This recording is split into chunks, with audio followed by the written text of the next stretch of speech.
ये क्वेश्चंस हम तुम लोगों को होमवर्क में दिया था।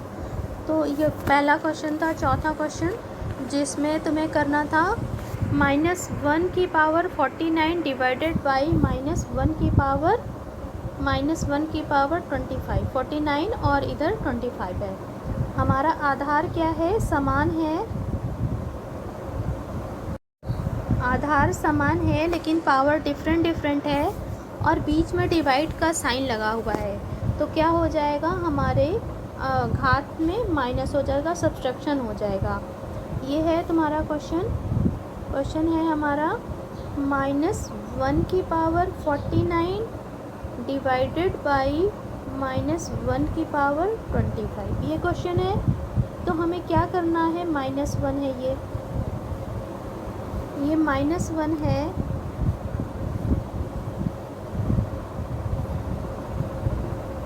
-1 की पावर 49 डिवाइडेड बाई -1 की पावर 25।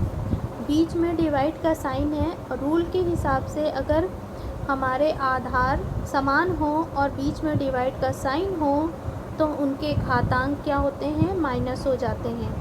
तो ये हमने माइनस किया, तो आएगा -1 की पावर 24। क्या आएगा, -1 की पावर 24। और ये 24 कैसी संख्या है, सम संख्या है। तो हमने बताया था कि अगर हमारा आधार निगेटिव है, ऋणात्मक है, और घात क्या है, सम संख्या में है, तो हमारा आंसर किस में आएगा, प्लस में आएगा, प्लस में आएगा। और यहाँ चूँकि 1 है तो 1 को चाहे अनंत कितनी बार भी तुम गुणा कर डालो, आंसर में क्या आएगा, 1 ही आएगा। यहाँ 24 बार गुणा करना है, लेकिन चाहे जितनी बार कर दो, 1 इंटू 1 इंटू 1 इंटू 1 हमेशा क्या आएगा, 1 आएगा। अब आंसर प्लस में क्यों आएगा, क्योंकि हमारी ये जो घात है ये कैसी संख्या है, सम है। सम का मतलब होता है यानी जो संख्या 2 से डिवाइड हो जाए वो क्या कहलाती है, सम संख्या। नेक्स्ट क्वेश्चन पे चलते हैं। ये नेक्स्ट क्वेश्चन है हमारा 3 की पावर 12 इंटू 3 की पावर 12 इंटू 3 की पावर 7 डिवाइडेड बाई 3 की पावर 25। क्वेश्चन है हमारा 3 की पावर 12 इंटू 3 की पावर 7 डिवाइडेड बाई 3 की पावर 25। ये है आधार, ये सब जगह 3 3 3 है।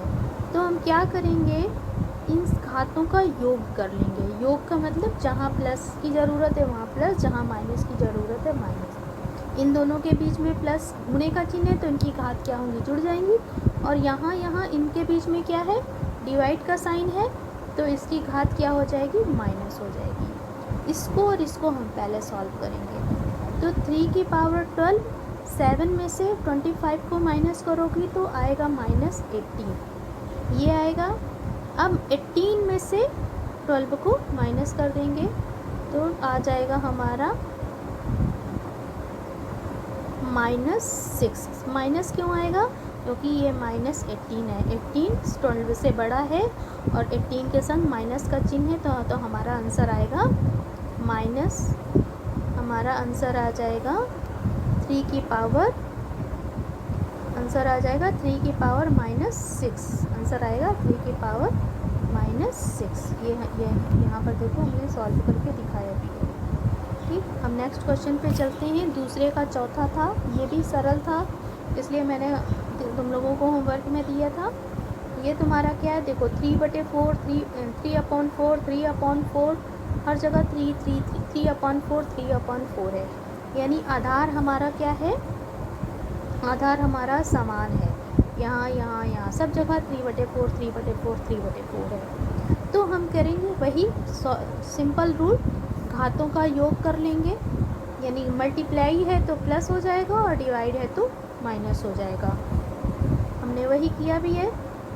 3/4 की पावर 2 इंटू 3/4 की पावर 6 डिवाइडेड बाई 3/4 की पावर 5 है ये। फिर 3/4 को यानी आधार को हम एक बार ही लिखते हैं और घातों का ये इन दोनों के बीच में मल्टीप्लाई का साइन है तो इनके घात क्या होंगे, जुड़ जाएंगे, और इनके बीच में माइनस का साइन है तो घात माइनस हो जाएगा। फिर क्या आएगा 3/4, ये क्या है 6 में से 5 को माइनस करोगे तो 1 आएगा। 2, ये 2 लिख दोगे और 6 में से 5 को माइनस करोगी तो 1 आएगा। तो हमारा क्या आ गया 3/4 की पावर 3 हो जाएगा। 2 में +1 को प्लस करोगी तो क्या आ जाएगा, ये देखो आया है 2 और 1 को प्लस किया तो क्या आ गया 3/4 की पावर 3। ये हमने करके दिखाया है, ये हमारा होमवर्क था। होमवर्क के सॉल्यूशन हो गए। अब हमारा ये चैप्टर फिनिश हो गया। नेक्स्ट चैप्टर पर हम चलते हैं। नेक्स्ट 2C का हमने कल ही तुम लोगों को दे दिया था। ये बहुत सरल सा क्वेश्चन था, होमवर्क में दिया था 12 × 12 × 12। ये हमने कल होमवर्क में दिया था, इसे करके दिखाना। 12 का रिपीटेशन हो रहा है, 12 की पुनरावृत्ति हो रही है और कितने बार हो रही है बस उसको घात लगा कर लिख देना है। सिंपल सा क्वेश्चन है। फिर हमारा दूसरा क्वेश्चन है 15,625 को आधार 5, आधार 25 एवं आधार 125 के घातीय संकेतनों में व्यक्त कीजिए। ठीक है, तो हमने नोट में तुमको लिख कर दिया था सरल। जब घातीय संकेत लगाने को आए तो ऐसी कंडीशन में दी गई संख्या का गुणनखंड कर लेते हैं। फिर देखते हैं कि संख्या के गुणनखंड में एक जैसी संख्याओं की पुनरावृत्ति अर्थात गुणनखंड कितनी बार आया है। तो देखो हमने 15,625 का गुणनखंड किया है।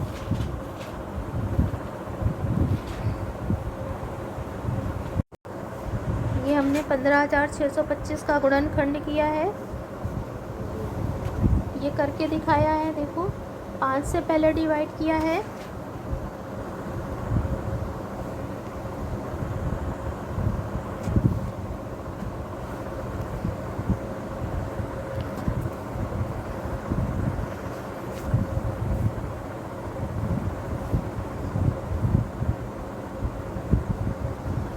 $15,625 ये हमको संख्या दी गई है।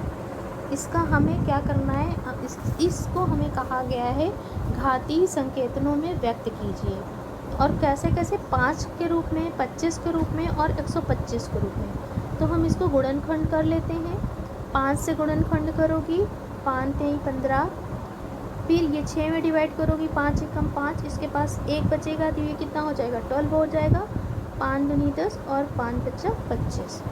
फिर ये 5 से कटेगा, 5 × 6 = 30, इसके पास 1 बचा, ये 12 हो गया। 5 दूनी 10 और ये इसको डिवाइड करोगी तो 5 × 25। फिर ये 5 से 5 × 5, 5 दूनी 10 और 5 × 25। फिर ये 5 से जाएगा, फिर ये 5 से और ये फिर 5 से चला जाएगा। तो तुम देखो 5 कितनी बार आया, 1 2 3 4 5 6। तो 5 के घात में जब कहा गया है तो कितनी बार रिपीट हुआ है 6 बार। तो तुम क्या लगा दोगी 5 की पावर 6। फिर कहा गया है 25 के रूप में व्यक्त करो। तो तुम देखोगी कि 25 को करने के लिए तुम कैसे करोगी इसको। 25 कैसे आएगा, 5 से 5 का गुणा करोगी तो एक बार ये 25 आया। इस 5 का गुणा करोगे तो एक बार ये 25 आया। फिर एक बार इनका गुणा करोगी तो फिर ये 25 आएगा। तो कितनी बार 25 आया, 3 बार।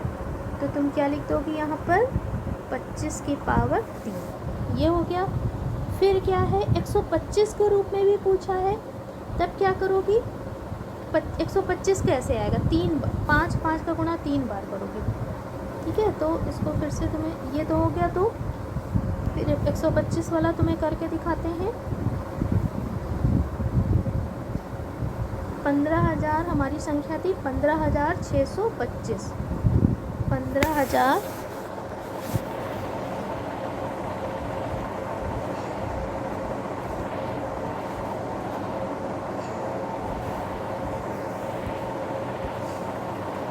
15,625 का हमने गुणनखंड किया था। इससे किया था 5 से। अब 125 से गुणा नहीं करेंगे, क्यों नहीं करेंगे, इतनी बड़ी संख्या है, तुम लोग आराम से क्या होगा नहीं कर पाओगी। 15,625 का हम गुणनखंड करेंगे 5 से ही करते हैं। 125 से भी कर सकती हो, लेकिन बड़ी संख्या हो जाएगी, थोड़ा दिक्कत होगी, तो हम 5 से ही करते हैं। कैसे करते हैं तुम्हें सिखाते हैं। 5 से करते हैं, 5 यानी 15, फिर 6 में भाग दोगी 5 से तो 5 एकम 5, फिर इसके पास 1 बचेगा, ये कितना हो जाएगा 12, 5 दूनी 10, फिर इसके पास 2 बचेगा और 5 पचा 25, फिर ये 5 से कटेगा, 5 छक्का 30, 5 दूनी 10 और 5 पचा 25, फिर 5 से ये कट जाएगा, 5 एकम 5, फिर ये इसके पास 1 बचेगा, 5 दूनी 10 और 5 पचा 25, फिर 5 से ये कटेगा, 5 दूनी 10, 5 पचा 25, फिर ये कटेगा, ये तुम्हारा कितनी बार 5 रिपीट हुआ, 1 2 3 4 5, 125। हमें क्या लाना है 125, तो क्या करेंगे 5 पचा 25, 25 पंचे 125, एक बार 125 ये आएगा, एक बार आएगा क्या आएगा 125 और 125 यहाँ पर आएगा। 125 3 ये गुणा करोगी तो कितना आएगा 125 और इनका गुणा करोगी तो 125। कितनी बार 125 रिपीट हुआ 2 बार, तो हमारा आ जाएगा 125 की पावर 2। यही हमने तुम्हें करके यहाँ पर पूरा दिखाया है। ये करके दिखाया है, इसको अब समझा दिया है, अपने से करोगी तो आ जाएगा। ठीक है, नेक्स्ट क्वेश्चन पे चलते हैं।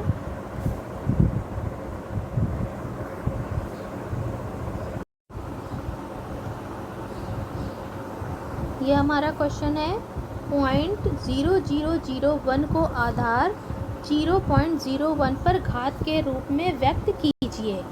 ठीक है, तो हम इसको करके दिखाते हैं तुम्हें। क्वेश्चन है हमारा 0.0001 को 0.01 पर क्या लगना है, घात लगाना है, ये लगाना है घात। तो क्या करेंगे, हमने ये तुम्हें करके पहले भी बताया है, पिछले चैप्टर में कहीं पर ये आया था इस टाइप का क्वेश्चन।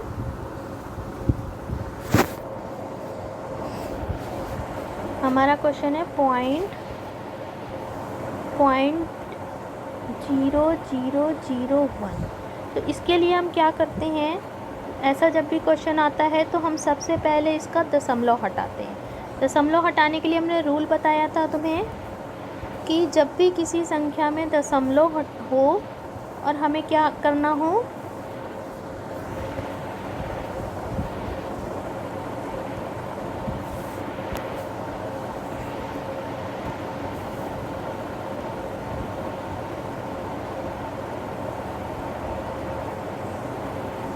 यहाँ पर दशमलव है, लग नहीं रहा है ये ऐसे, तो जब दशमलव हटाएंगे तो नीचे 1 लिख लेते हैं और दशमलव के बाद जितनी भी संख्याएं होती हैं उसके लिए 0 लिख लेते हैं। कितनी संख्याएं 1 2 3 4, 4 0 लगा लिया हमने।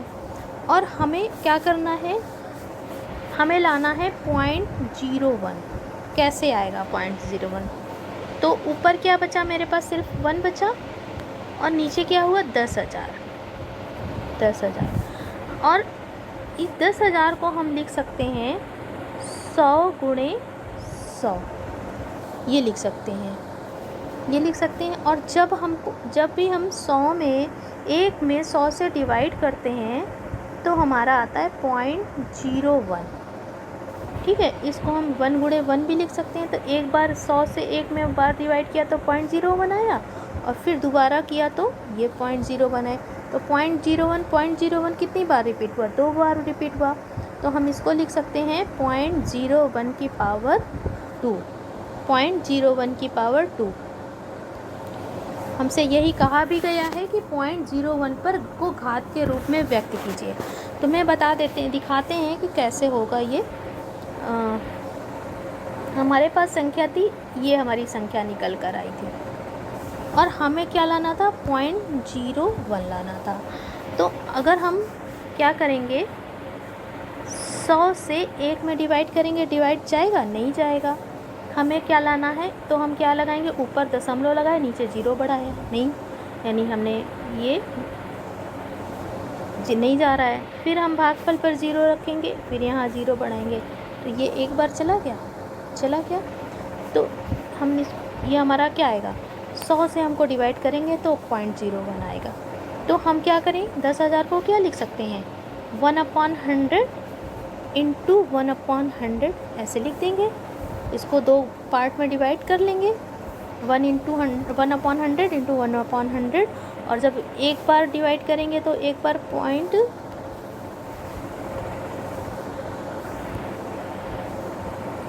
ये हमने इसको ऐसे लिख लिया इंटू 1/100।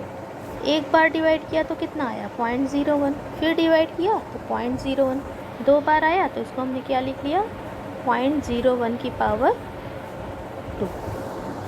ऐसे क्वेश्चन और भी आगे रिपीट होंगे। अब क्या था, चौथा क्वेश्चन हमारा था -343/512 को आधार -7/8 पर घात के रूप में व्यक्त कीजिए। अब हमसे कहा ही क्या है, इस 7/8 यानी ऊपर, यानी ये 7 से डिवाइड करें और नीचे वाले को 8 से, यही हमने किया भी है। अगर हमें भिन्न वाली कोई संख्या दे दी जाए तो क्या करते हैं, हमें कोई बहुत ज़्यादा परेशान होने की आवश्यकता नहीं है। ऊपर वाली संख्या का गुणनखंड अलग कर लेते हैं और नीचे वाली संख्या का गुणनखंड अलग कर लेते हैं, फिर दोनों को कंबाइन करके लिख देते हैं। ऊपर वाली संख्या हमारी क्या थी, -343 थी, और हमसे 7 लाने को कहा है, मतलब ये हमको पहले ही संकेत दे दिया गया कि ये 7 से डिवाइड हो जाएगी। नीचे वाली संख्या 8 से डिवाइड हो जाएगी, 512 8 से डिवाइड हो जाएगा, और 343 7 से डिवाइड हो जाएगी। 7 लाना है, हमें आधार में ऊपर 7 लाना है, नीचे 8 लाना है, यानी अंश में 7 लाना है और हर में 8 लाना है। हमने इसे 7 से डिवाइड किया, 7 चौक 28 और 7 7 49, फिर ये 7 से 7 7 49 7 एकम, और ये 8 से डिवाइड हो गई। फिर कितनी बार यहाँ 7 रिपीट हुआ, 7 × 7 × 7 लिख लिया, -7 -7 -7, यहाँ 8 × 8 × 8 कितनी बार रिपीट हुआ है, 3 बार रिपीट हुआ है। तो हमने क्या लिखा, -7 की पावर 3 और 8 की पावर 3। फिर दोनों, क्योंकि घात हमारे डिफरेंट है, लेकिन घात हमारे समान है लेकिन आधार हमारे डिफरेंट है, तो हम क्या करेंगे, घात को कंबाइन करके एक बार लगा देंगे। घात हमारी समान है लेकिन आधार हमारे डिफरेंट है। ये हमने कर दिया, चौथा क्वेश्चन हो गया। पांचवा क्वेश्चन देखते हैं क्या है।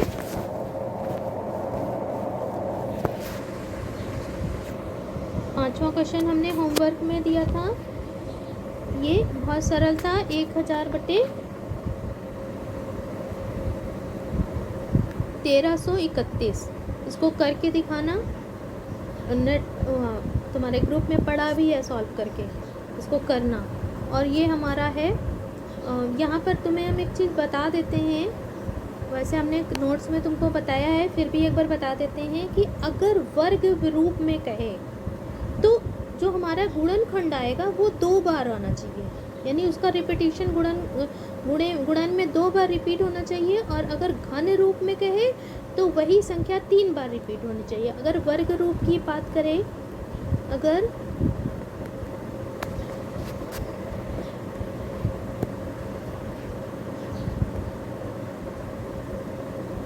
यहाँ पर देखो क्वेश्चन में वर्ग रूप की बात कर रहा है, यहाँ पर वर्ग रूप की बात कर रहे हैं, तो इसका मतलब कि हमारी जो गुणनखंड आए वो 2 बार आना चाहिए। और घन रूप में व्यक्त करने के लिए कहे तो हमारा जो संख्या है वो 3 बार रिपीट होनी चाहिए। तो यहाँ पर हम क्या करेंगे, 1024 का हमने गुणनखंड किया। अब क्योंकि बड़ी संख्या थी तो हमने क्या किया, 2 से ही डिवाइड कर दिया, 2 से डिवाइड किया, 2 से गुणनखंड इसका किया। गुणनखंड करने के बाद क्या किया, जितने भी हमारे 2 आए थे उनको 2 पार्ट में डिवाइड कर दिया।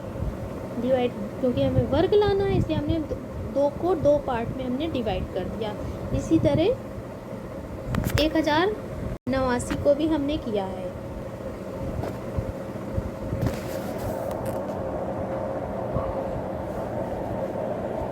हमारी संख्या है 1024। इसको हमने क्या किया, 2 से डिवाइड किया है। बड़ी संख्या थी, अगर हम बड़ी संख्या से गुणनखंड करने चलते तो हमें शायद करने में दिक्कत आती, तो हमने 2 से किया। 2 पंचे 10, 2 एकम 2, 2 दूनी 4। फिर ये 2 से कट जाएगा क्योंकि लास्ट में 2 है। 2 दूनी 4, 2 पंचे 10, 2 छः 12। फिर 2 से किया, 2 एकम 2 और 2 दूनी 4, 2 अट्ठे 16। फिर 2 से 2 छंग 12, 2 चौको 8। फिर ये 2 से कटेगा, 2 त्याई 6, 2 दूनी 4, 2 से 16। फिर ये 8, 4 और 2, फिर 2 एकम 2। वर्ग रूप में कहा है करने के लिए, तो हमारी क्या है, संख्या 2 बार रिपीट होनी चाहिए, क्योंकि ये क्या है, इसको हमने पूरे 2 गिने, कितने, 1 2 3 4 5 6 7 8 9 10, 10 बार ये 2 आया है। तो हमने इसको क्या किया, 2 पार्ट में डिवाइड कर लिया, 2 पार्ट में। और इन 5 2 का गुणा किया, 2 दूनी 4, दूनी 8, दूनी 16, दूनी 32।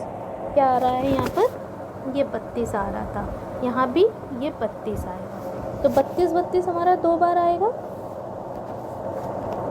ये देखो तुम्हारा क्या है, 32 32 2 बार आया, यानी ये किसका, 1024 किसका स्क्वायर है, किसका वर्ग है, 32 का।